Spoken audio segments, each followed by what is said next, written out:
The Kaisa, I think, is fine. We talked about Eric, pretty good on Kaisa. I don't think the Kaisa early priority was an issue for the last game. Aki can either... I mean, Nidalee is available as well. You've got Lillia that's available. These AP junglers do so well with the Renekton in the top lane. We'll see what they go with. Bear in mind, this Moonstaff build can make things even more potent. I'm actually going to go with a Galio here and wait and see what this jungle matchup looks like first, and wait and see where RNG go, and then play in response to that. Yeah, I like this Galio pickup as well. You've got a lot of flexibility with it. You can put it in support, you can put it in mid. There's plenty you can do with that there. And RNG, they will not have the first pick out of the second round of bans. They are going to go put Wei back on the Nidalee. And Wei is someone we didn't talk about a lot, but didn't really want to talk about a lot on the last one because he didn't have a great game last time on the Nidalee. So he's looking for a bit of redemption. Yeah, and Cryin can just... You could either blind pick a mid laner here, or you could go for an AD carry. Or you could go for Lucian, which could be either, technically. I would expect that to be mid, but it's very possible that goes bot. I will say against the Galio, you don't really want to play something like a Leona, though, which typically when you're playing Lucian, you're going to be a very aggressive bot lane. So the Galio might indicate that ends up going towards the mid lane. And now OMG as well. They will not want to run the Galio mid against a Lucian. They'll want to send that into the support, so now they can pick their mid laner. It looks like the Ori is just going to be the kind of default option right now. And again, Orianna going for it. Obviously, Cryin had a fantastic time in that last game with it. We'll see now what Wuming can do in this one. Galio almost certainly going down to cold into that bot side. And I feel like the Lucian is definitely going to either Cryin or Xiaohu in the solo lanes because we don't really see the bot lane Lucians anymore. He just is a lot better as kind of almost like an AD caster rather than a flat out AD carry. So would prefer to see RNG get something more like the Jhin or the hell, even the Ezreal. I know we haven't seen a lot of it, but just like something like that to put him in the bot lane, just to give him that kind of extra team fight damage later on in the game. The Kindred ban is a bit of a weird one. I guess they're just trying to remove like farming junglers. Obviously they have the Nidalee for themselves. I guess if you're going down that route, you could ban the Graves away from Aki. I think Kindred, if I'm not mistaken, is a pick that Aki was known for a little bit in the LDL, so perhaps it's more like a respect ban. They're going to take the Hecarim off the board as well, which Hecarim we have seen actually very little of in the LPL. There's been smatterings of it, but it's not been a popular pick at all. So I wonder if RNG know more than I do about Aki and his comfort picks, but definitely trying to focus that in that jungle match. Yep, trying to get anything that can really snowball or, deal with Nidalee in a more aggressive way. The Kindred and Hecarim definitely two picks that can do that. Xayah and the Thresh banned away by OMG. They're trying to see if they can get a much easier bot lane for the Eric and Cold duo. And Lillia picked up here. I like this from the side of OMG, recognizing that they still can do a fast clear with someone like this. And actually, someone just before we go on to the rest of the picks, someone we haven't seen all day today is Graves. Graves has very much fallen down the pick priority for pretty much all the teams we've seen. Yeah, he's not had a very good win rate either. A lot of people are starting to say that Graves is a bit of a bait pick and not really as strong of a jungler as he has been seen as for the last few months. I think he's fallen off in priority with the new items and whatnot. Do want to talk about this bot lane though. Gala and Ming can be very, very aggressive with the Samira and Alistar. Again, you are playing into this Galio, so Galio does fairly well at stopping these aggressive lanes. Can make it very difficult for Gala to ever get his ult off if Cold plays that well on the Galio and can save his CC.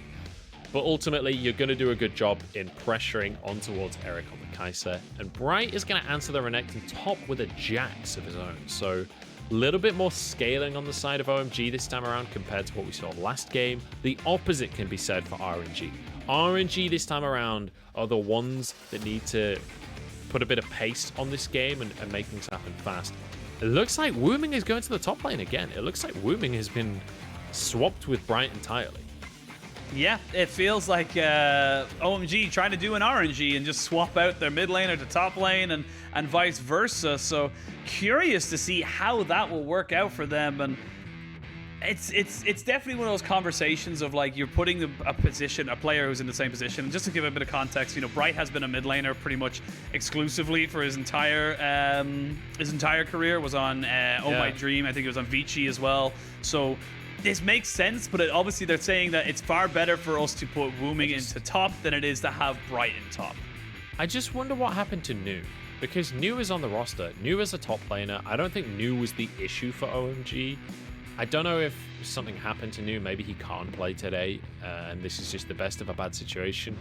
But yeah, I feel like if this is a roster move that they've opted into, I disagree with it. I think that Nu is fine. He can play these facilitating top laners that you can just play things like the Ornn, play things like the Wukong.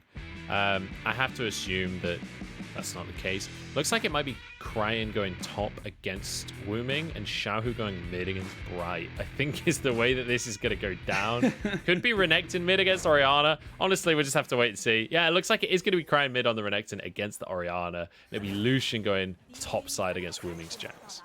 There is no longer top and mid lane. There is just solo lanes. I have decreed it as the LPL has decided. You play a solo lane, you can play in either of the two. That is the newest trend that we're seeing in the LPL. But, ladies and gentlemen, we are on to the Rift for Game 2 of this best of 3. With Wei playing a little bit aggressively forward, trying to see if he can catch a spear or two, make someone's life a little bit more annoying. And doesn't find any purchase with that, so he gets himself back out, trying to reset, see if he can get back out onto the map and decide where he wants to start off his jungle. Yep, we'll see both junglers going towards the bot side by the looks of things to start this one off. Not too surprising, because that top lane can be pretty volatile. Wuming will have a hard time against the Lucian, at least temporarily, but, well, generally speaking, I give the favor to Lucian. It's a ranged top laner against a melee top laner. There are windows there, though. If Xiaohu misplays on the Lucian, there are all-in windows for Wuming to just take out the fight, get the stun with Counter-Strike, and find himself a kill. Lucian doesn't have a massive health bar to work with, so if Aki can get up there, maybe there's something they can do. Although I will say, realistically for Aki, that's not exactly on a massive ganking jungler. With the Dark Harvest, though, you do want to be fairly proactive in the lanes. Yeah, and something we didn't actually kind of get to speak about that much was that Samira-Alistar combination. Samira, another one of those champions that's kind of seen as a little bit of a bait pick. Not the greatest of win ratios in the LPL, but we can see now at level 1, the exhaust has to come down, immediately cleansed by Gala, but he has to be so careful. One more auto attack from Eric would mean he is almost certainly going to fall cold. That was as cold as ice. That was clean from the man in the bot lane. That was gorgeous. Completely outplays Gala. Reads the play beautifully. There was nothing Gala could do to escape at that point because of how Cold played it. I'm really hoping that they show a replay. Flashes preemptively so that his Justice Punch can be in the position to stop Gala's flash, to make the play before Gala even makes the play. So very, very nicely done. And a deserved kill here for the bot lane of OMG. Yep, again, good early game start for the side of OMG, but now RNG want to get their own early game start. Xiaohu is here with his mid laner and jungler. The spear does not hit. They're running out of minions pretty quick. They're going to try and jump straight on top of him. The TP comes out. Oh no, it's disaster. It's disaster for RNG. They lose 2 summoners off that. 2 flashes they burned, and they gain nothing. Everything is going wrong for RNG on every corner of the map. What a way to start the game for OMG, though. They read that this play is happening. They get Bright up there with the TP. Aki moves over as well. But Wuming managing to survive for so long with that Counter-Strike, then getting that kill down onto Cryin is such a crucial thing because Jax relies so heavily on items. Getting a kill early helps him so much to get into this game at all. Look at the CS that he's on right now. He's on 5 CS. That's because you don't get to play, basically, against Lucian in the early stages as Jax. So this is kind of brought him away into the game, and now he wants a 1v1. He can 1v1. That counter-strike just stops everything that Xiaohu wants to do, and Xiaohu has forced to flash away. He will be healed, but just not enough to keep him alive. Wuming will still fall as Wei cleans up that one, but overall, still 2 kills on this Jax. Yes, he doesn't have the CS numbers, but if he's still getting gold, it's not going to be that bad for him. The issue being Xiaohu has TP, so even though they trade, hang on, dive in the bot lane. Yeah, we're going to see action all day, every day. Great 2-man knock-up, though, from Ming. Does mean that Gala is able to keep everyone on OMG at arm's length. Look at how low these health bars are. Gala takes 1. He's going for the second. It's 2 kills. Double, and now Cold is on the wrong side. Triple kill for Gala. And it's all action all the time. This is the LPL. Yeah, welcome to the LPL. And, well, RNG, they finally find an answer for all of this early game proactivity from OMG. Gala gets a triple kill in a 2v3. OMG botch the dive. And now you're in a lane against Alistar Samira, and Samira has 3 kills at 5 minutes. This is doomed for Eric and Cold. They don't get to play the game anymore. Once Gala has recalled, bought some items, he's going to have such a monumental... I honestly don't know how you respond to that. Cold is now roaming to the top side. Xiaohu does get Counter-Strike down, but Cold with no flash has got exhaust. Wuming is... This is weird. It's like a 2v1, but a 1v1 at the exact same time. You can see Xiaohu's feeling a little bit frisky about it, but Bright is here to brighten up your day, Mr. Xiaohu. You will not land that piercing light, and you will fall to the Orianna. I can't even get excited about things anymore because I could be a bigger play just around the corner, but overall it ends up equalizing the kill count. And Wei here just making sure he keeps everybody honest. Bright may have overextended though. Oh, I'm pretty sure he's going to die. Yeah, he's dead. He's dead. No flash, no anything. Goodbye, Bright. You had a bright future ahead of you, and now you are in a gray screen. Oh, my lord. Yeah. This is a game. This is, in fact, a game. That was very greedy from Bright. I don't know why he didn't expect anybody to come and answer that. But there you go. Bright, gonna go down on that one off the back of what was a really great play for a bit. I love that OMG are like, look, Wuming has an impossible matchup. Let's help the guy out, right? Let's just completely camp Xiaohu. The thing is, Wuming still only has 17 CS. He's still, even though he's got 2 kills, I'm pretty sure he's probably down on gold versus Xiaohu still, which is absolutely insane. Certainly, when it comes to XP, he'll be starting to fall behind because there are so many minions that keep dying to these towers. He's actually been sent to the mid lane as Cryin tries to make this dive happen. Now trying to just jump down onto Bright, who is yet to hit level 6, so still waiting on that extra little bit of XP that will give him the shockwave, but knowing that the top lane is being bombarded by solo laners, it does give OMG the opportunity to take down the Mountain Drake, so they're going to get that one stacking for themselves nice and easily. Next Drake is going to be a Cloud, so they will have either an Ocean or an Infernal Soul later on in the game. We'll touch on that whenever it's relevant, but see what they want to do now on top of Cold, who has to use the Shield of Duran, and that is the Inferno trigger. Gala gets the flash out of Eric. Do they keep going? I don't think you can. Gala! This is a bit of an overextension there. Did not realize that if you auto-attack with the turret in range, it doesn't go to the AD carry, it goes to the turret. That is a bit unfortunate. He used his Q in melee range of the turret. The Q melee vision, I'm pretty sure, can hit the turret. Anyway, it doesn't matter. They still got the 2v2 kill. That is exactly what I was talking about. You've got a Samira. She's really, really big. This is exactly what they're going to do over and over again. Expect RNG to consistently try and force that play. Bear in mind, Ming still has his flash available. Eric has no flash. So you can expect that as soon as that 2v2 is possible again, RNG are going to force it.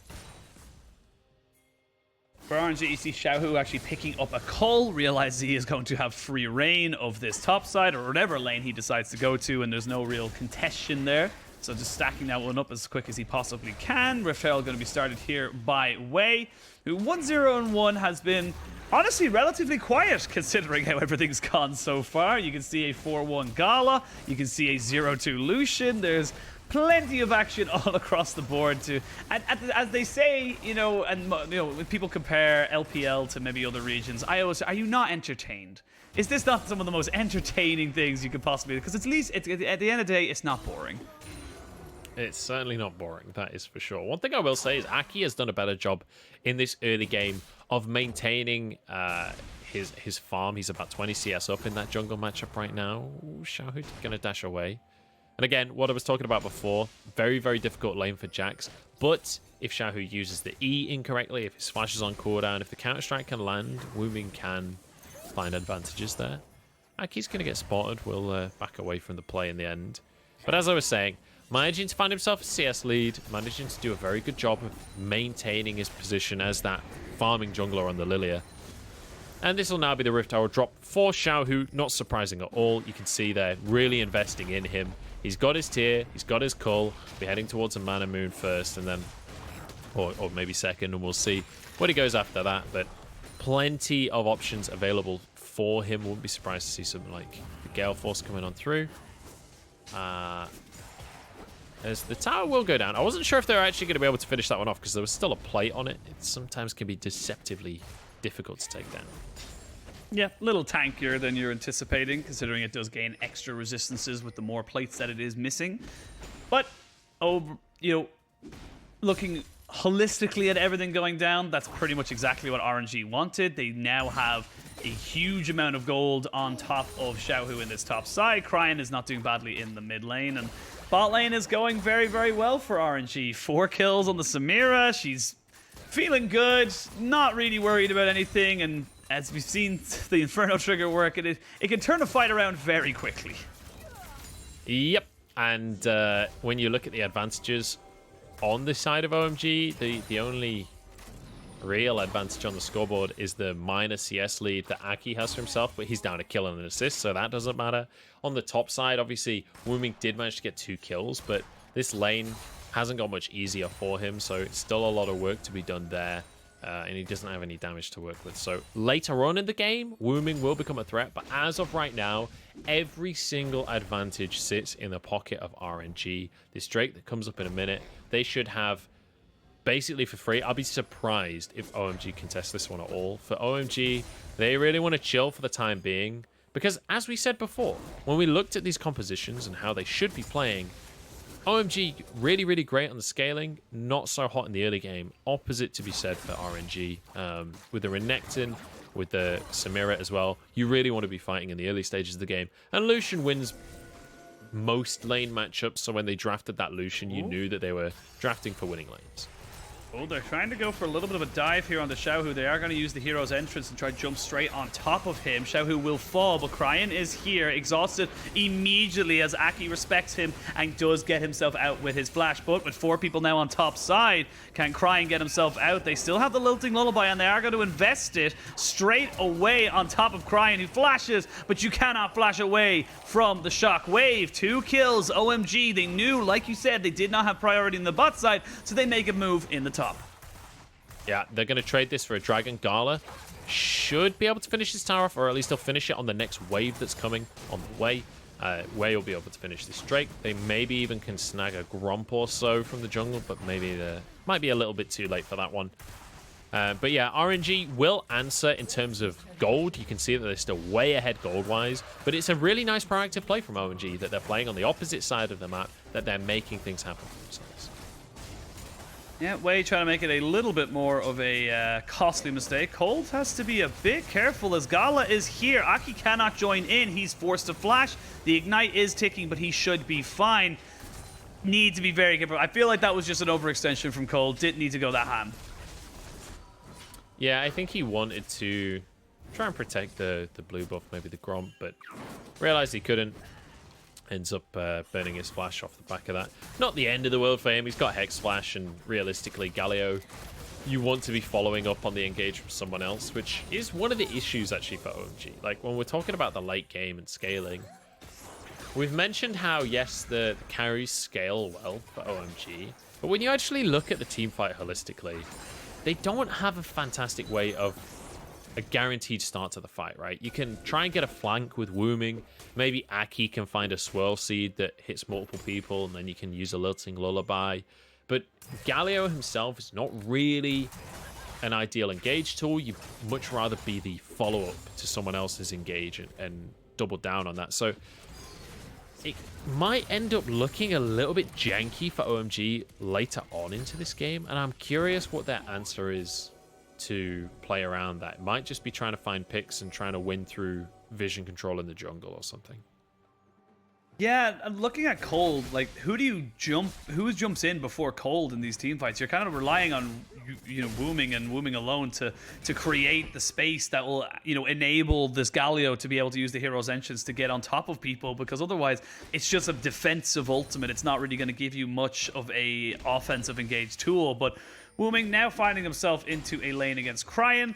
Actually more favored towards the Jax, in my opinion, even with the Gore Drinker on the Renekton, is he has got that counter-strike, which stops a lot of what he wants to do in terms of auto attacks and his stun, so it's very difficult for the Renekton to really lock down this Jax, and with Aki in tow, it's very difficult for him to make anything happen. Yeah, I don't really expect Wuming and Cryin to actually fight 1v1 realistically. We're beyond the point in the game where that's likely to happen. You expect this to be down to jungle intervention realistically in the matchup. And Wuming, let's bear in mind how far behind he was earlier on in the game. The fact he's got 100 CS now, 3-1-2 on the scoreboard.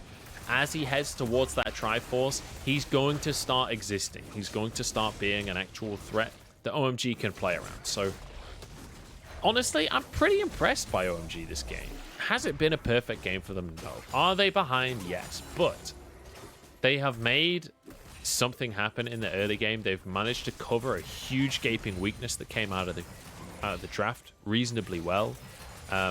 Unfortunately for them, that weakness is not going to go away anytime soon. And RNG very much do have ways to force fights in the likes of this Alistar from Ming. He can just be that brute force engage, and then you've got Cryin that can find a TP flank. So it's definitely a lot simpler for RNG to find their win condition and just make things happen. But, you know, OMG, I think, deserve at least a bit of credit for how they played around the top side. Yeah, again, like you said, we're looking at a Wuming who will be the definition of a raid boss coming into these fights later on as it goes. And I feel like if you're RNG, you're looking to try and just catch mismatches like this, where you can catch out someone like Cold, maybe try and bring him down as quick as possible. Rift Herald did go down into the mid lane. Lilting Lullaby is used onto 2. Wuming is here with the counter-strike, and this is the engage. We talked about Shockwave, though. Misses onto everybody. Tower in the mid lane falls. Cryin goes in, but he has nowhere to go. The Gore Drinker can only keep him alive for so long. They will get another charge with the Rift Herald, but overall, 2 kills in favor of a mid lane turret. It's a hard one to cut.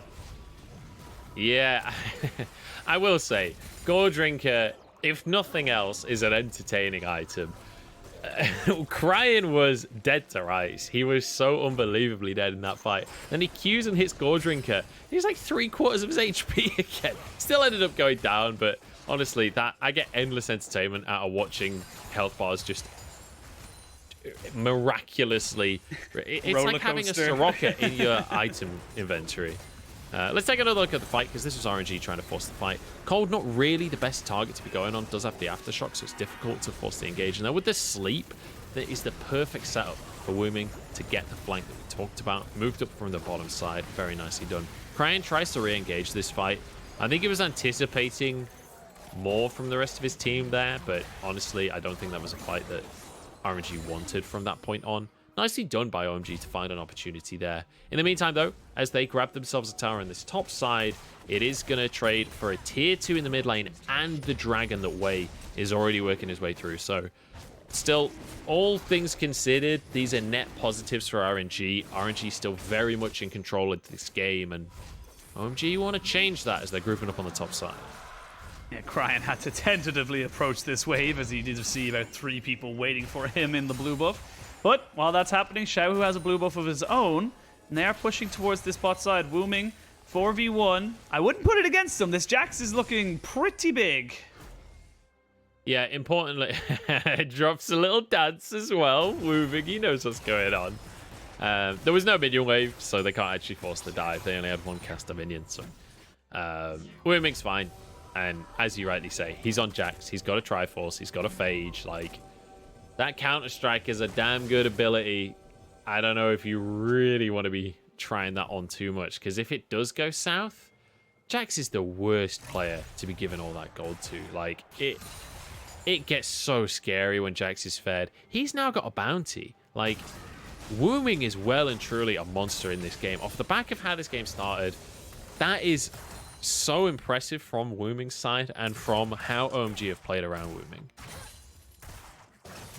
Yep, it's very much a testament to how well OMG have worked, you know, to make this happen for them, to make sure that their Jax, which was counterpicked into, or got the counterpick into the Lucian, they felt comfortable with it, and they executed on it. This Lucian hasn't really done much for Xiaohu or the side of RNG. Yes, it will melt turrets and objectives. That's the kind of, you know, the benefit of going double AD carry in your composition, but if you're not able to make it work and the Jax get on top of multiple people setting up that Galio Hero's entrance, that becomes very, very scary for RNG. I will say, in favor of Xiaohu right now, he's finally just finished that Kraken Slayer. His Mana Moon is getting close to finish stacking as well. He is going to start to become a bit of a monster. Expect the Lucian damage to be kind of off the charts. The procs from Kraken Slayer, you can get multiple procs in a fight very fast because of the Light Slinger passive that Lucian has. So do expect that this is a pick that not only can bully lane, but because of the way that Lucian builds these days, it's not just an early game lethality carry. This is a crit AD carry. He will scale well. He'll go for a rapid fire cannon later on so that he has reasonable range in the fights as well. Definitely, even though he's died 3 times, do not count Xiaohu out of this game just yet, because Lucian's he's only just getting good right now. Yeah, only picking up the real items that he needs. Of course, Xiaohu did go with the teleport as a summoner spell, so without a cleanse, he has opted to go for a QSS. And mythics and second items being finished up pretty much across the board for the side of RNG and OMG. This Baron dance can begin. Yeah, realistically, I don't know if RNG can just brute force this. They do have Ming take it very force quickly. Fight. Yeah, they do have the Samira with Collector. I think the Lucian is the key factor because you can send Cryin down to the bot side. This is the nice thing about having 2 top laners, right? You can 2 mid laners. Which one? Yeah, 2 mid laners, 2 top laners, whichever way you want to look at it. It's certainly in terms of the champions, 2 top laners, but you can just send Cryin down to this bot side and have Lucian for the fight. Oh, good respect there from Cole. Flashes immediately. Decent damage, though. The culling. Eric has to take up half his HP bar just to save his support. That could be the go sign for this Baron. Like I said, you've double AD carry and a plenty of poke. You can just melt this objective down. Yep, the Kraken Slayer really comes into its own in these situations.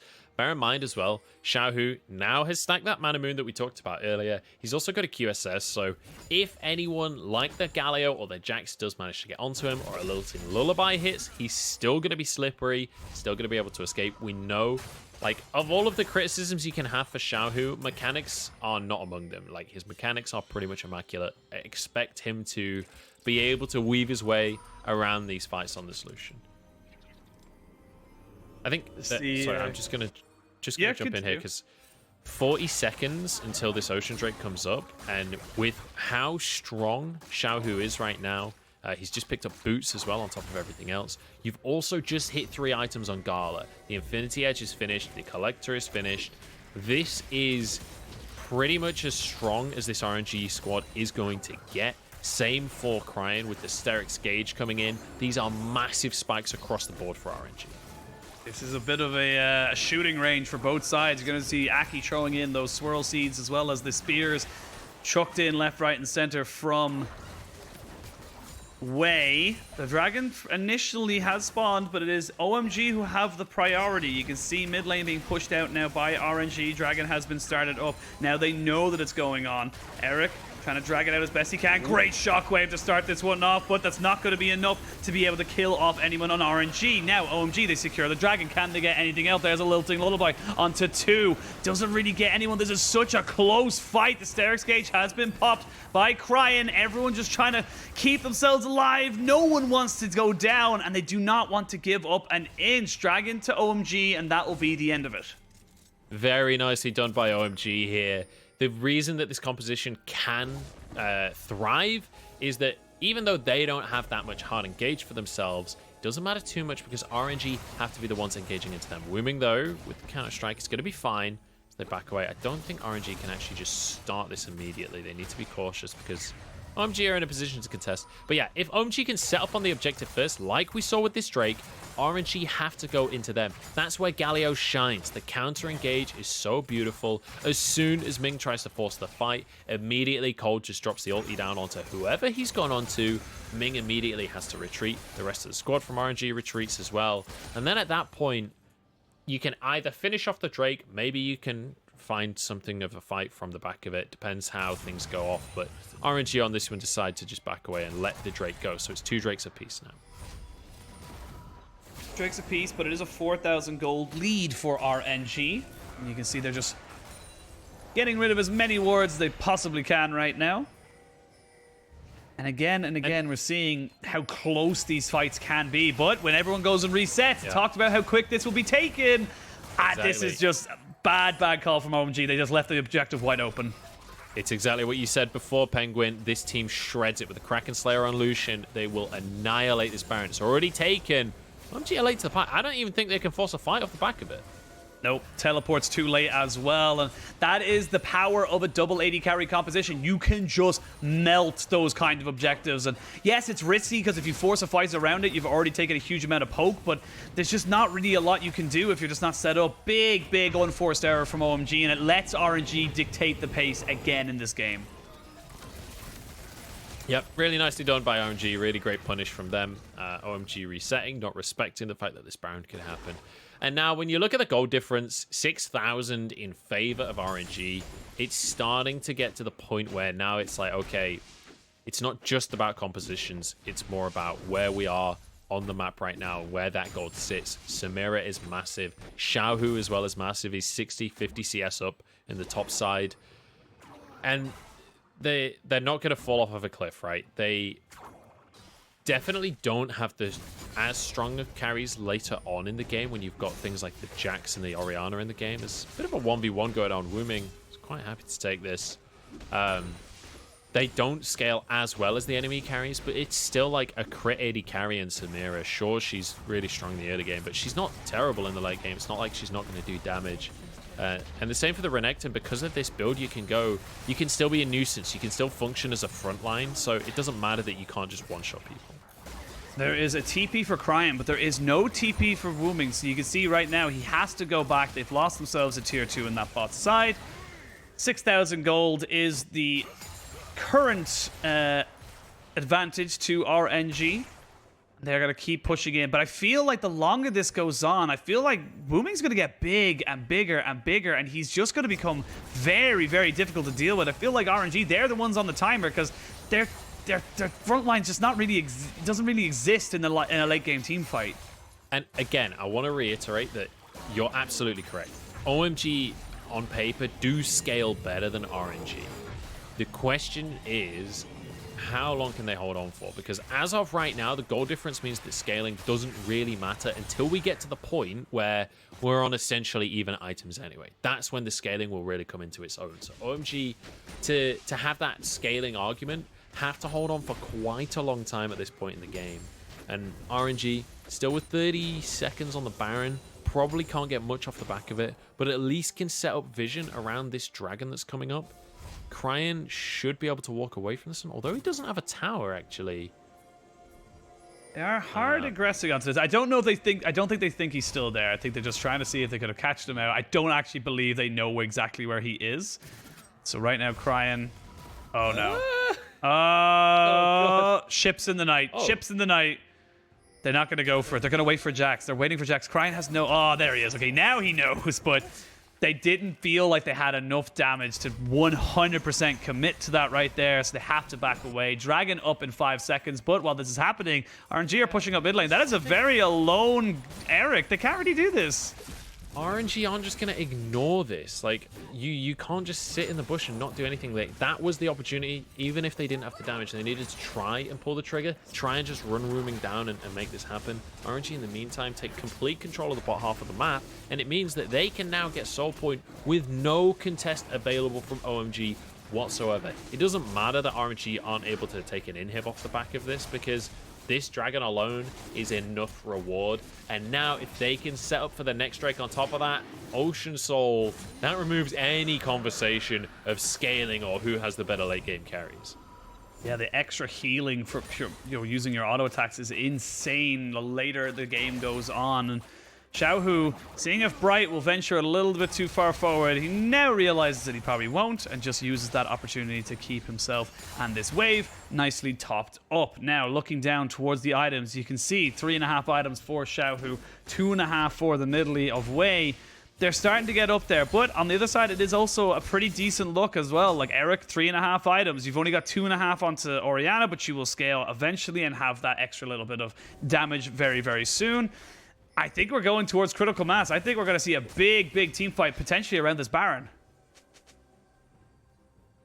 Yep, the Baron coming up in 1 minute and 20 seconds. Once again, I want to reiterate how this OMG composition works. It's best when you are counter-engaging. They don't have any massive primary engage. So the fact that RNG are here first, you can see it's 1 minute on this Baron, and you see the jungle and support duo of Wei and Ming moving into the red quadrant of OMG's jungle, setting up this very deep vision, clearing away as many wards as possible, so it makes it that much more difficult for OMG to make it in. When you look through this composition from OMG, who's the person that face checks into this dark, dark jungle? It has to be Cold, but Cold is not tanky. Cold does not have enough defensive stats to realistically do much. You can see him here with the sweeper. He's trying to gain some kind of vision control, but they don't know where anyone is on the side of RNG right now. And Munch, if you told me after the start that we had to this game that we would go almost, I would say, over 10 minutes without a kill, I would have called you a liar. This has been so night and day comparatively to what we had at the first 5-6 minutes of this game, which was just constant fights all the time. And now we're looking at it from a point of view of, again, we have not seen a kill in about 10 or more minutes. This is a very strange way this game has just kind of ended up. But 3 items of both AD carries, you could again burst this down. OMG, they've dropped the ball once again. And like we said, there's really no way for them to make it into this jungle and contest. There's no one that can face check this. They have 1 ward behind the situation, so they will spot that it's happening. And now TP comes in. TP is there. They're going to drop Aki back away from it. So that is the Baron over to RNG. They're going to use the hero's entrance as well, but it locks up absolutely nobody. Now Cold's caught between a rock and a hard place. Needs to be so careful. They're not able to get the lilting lullaby onto many people. 2-man shockwave is big onto Wei. Cold tries to continue, but you cannot flash in with the Ruthless Predator. And that is everything for RNG. They get 4 kills. They get Baron. They lose nothing. And they're going to barrel up the mid lane. Beautifully set up here by RNG, and this should be the game in the bag. They've got 30 seconds, 40 seconds on some of these death timers. They've got Baron, they've got a minion wave. Bright is alone to try and defend this. Bright is alone with no flash and no shock wave. We can see Xiaohu just going back, picking up an item, probably going to TP back into the base as well. And that is all she wrote for this game. RNG, they get the 2-0, but the result does definitely not tell the story of this series. They had to fight for it. They had to dig deep in that in this second game, but they made it work. And OMG, they're going to feel a little disappointed with that. Yeah, OMG walk away empty-handed after what was actually a very competitive series between these two teams. And it feels like we've said that time and time again for OMG. It feels like so many times now they have nearly found wins and fallen short. RNG, on the other hand, though, are winners at the end of the day, and rightly so. Really well played, reading what the opponent wants to do very, very beautifully. And you know, you mentioned that the game really slowed down towards the latter half, and that's because when we look at what was happening throughout the game, it was OMG that were being proactive in the early game. RNG were being reactive. They were just responding to whatever it was OMG were doing on the map and playing to the opposite side of the map. So then once we got to the later stages of the game, especially once RNG started to control these objectives, with this composition where you've got a Galio, you don't have any way to force the hard engage, it becomes incredibly difficult for OMG to actually force the issue and find any win conditions for themselves. And at that point, RNG don't need to be proactive. They can just slowly but surely sweep up all of these objectives, and there's nothing OMG can do about it. Yeah, and I feel like OMG just were content on making a slow scaling game the win condition for them. They were content with making it so they didn't have to do anything. They could stay safe within their confines of their base, but fair enough, the first Baron goes down, fool me once, shame on you. But second one, fool me twice, shame on me. That is unforgivable. You know how quick that Baron will just be melted by the double AD carry setup and how difficult it is for you to find the engage. We mentioned it multiple times in that series of that you need Wuming to be there on top of carries so that they can get the Galio in. Otherwise, it's a defensive ultimate, and the lack of engage, the lack of proactivity, I feel, just kind of made that game slip away from them a little bit too quick. Yeah, as I said, when the vision control is set up by RNG in advance, the way that this composition functions for OMG, they really needed to be there beforehand. And so RNG were able to, using the tempo that they'd found from previous plays, get there ahead of time. And then it's like, Cold is kind of there on his own as this Galio that's got one item because he's a support. He's like, I guess I'll walk into this jungle now alone and maybe die. They are lucky, though. They did have at least one ward in the pit, so they could make the attempted team fight happen towards the end. But obviously, we already know how the rest of the team fights had gone in this game, so they were so far behind in gold that even when they did make that one team fight happen, it didn't really matter at that stage. Yeah, and again, a lot of positives for the side of OMG. I don't think the match score will reflect how close this series was, but it still feels like they're just not gelling well on, you know, it's a lot of these bottom teams. TT have it and OMG have it. Off the top of my head, just from the two teams that played today, the mid-game to late-game shot calling just isn't quite there.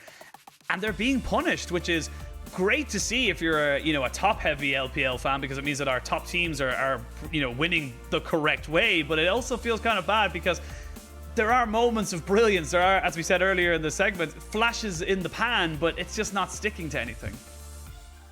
Yeah, well, that's the thing about pans these days, right? They're all non-stick. So, when you need it to stick and you're having a flash in the pan and it's not sticking because it's a non-stick, it's a recipe. I got it. I understood. Message has been received. Yeah. If that's not League of Legends analysis, honestly, I don't know what is. You're absolutely right. Play. Yeah, exactly. I'll just stick to wordplay, shall I? Yeah, rough one for OMG here. But importantly, RNG maintain their win streak here. WE earlier on today as well maintained the win streak. So the dream of that RNG WE matchup that's on the horizon, being flawless versus flawless, it could happen. We could have a fight for first on our hands. Yeah, we could. We'll talk about that a little bit more later as we look